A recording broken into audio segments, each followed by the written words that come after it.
नमस्कार विद्यार्थी मित्रांनो, तुम्हा सर्वांचे आपल्या यूट्यूब चॅनलवरती स्वागत आहे। तर विद्यार्थी मित्रांनो, तुमच्यासाठी एक इंडियन ओव्हरसीज बँकमध्ये अप्रेंटिस पदाची भरती आलेली आहे आणि ही भरती 2026 साठी आलेली आहे। तर यामध्ये टोटल जागा ह्या 750 आहेत।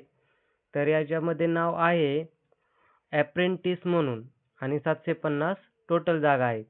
तर यासाठी पुढील काय काय गोष्टी लागणार आहेत, पात्रता काय आहे, नोकरीचे ठिकाण काय असणार आहे किंवा वय काय असणार आहे आणि याच्या महत्त्वाच्या तारखा काय आहेत, तर ते या ठिकाणी आपण सविस्तर पाहणार आहोत। तर चला लगेच पाहूयात। तर या ठिकाणी मित्रांनो पाहू शकता शैक्षणिक पात्रता काय दिलेली आहे। तर या ठिकाणी शैक्षणिक पात्रता कोणत्याही शाखेतील पदवी असेल तर या ठिकाणी तुम्ही फॉर्म भरू शकणार आहेत। आणि या ठिकाणी वयाची अट काय दिलेली आहे, तर या ठिकाणी वयाची अट 1 जुलै 2026 रोजी 20 ते 28 वर्ष या ठिकाणी पूर्ण झालेले पाहिजेत आणि SC/ST साठी ही 5 वर्षाची सूट दिलेली आहे आणि OBC साठी 3 वर्षांची सूट आहे। तर या ठिकाणी तुम्ही तुमचे वय पाहून अर्ज करू शकता।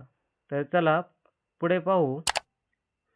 तर या ठिकाणी नोकरीचे ठिकाण हे संपूर्ण भारतभर नोकरीचे ठिकाण असणार आहे आणि याच्यामध्ये फी किती आहे, तर जनरलसाठी आणि OBC साठी 944 रुपये ही फी दिलेली आहे आणि SC/ST साठी 708 रुपये फी आहे। तसेच PWD साठी 472 रुपयांची फी आहे। तर अर्ज करण्याची पद्धत ही ऑनलाईन पद्धतीने तुम्हाला अर्ज करायचा आहे। तर या ठिकाणी हा पॉईंट लक्षात घ्या। तर पुढे पाहू। तर या ठिकाणी महत्त्वाच्या तारखा काय काय दिलेल्या आहेत, तर ऑनलाईन अर्ज करण्याची शेवटची तारीख ही 20 जुलै आहे मित्रांनो, या ठिकाणी लक्षात घ्यायचं आहे। जर तुम्हाला या भरतीचा फॉर्म भरायचा असेल तर 20 जुलै ही शेवटची तारीख आहे, या ठिकाणी लक्षात घ्या। आणि या ठिकाणी परीक्षा दिलेली आहे त्यांनी 2 ऑगस्ट 2026 रोजी ही तुमची परीक्षा होणार आहे।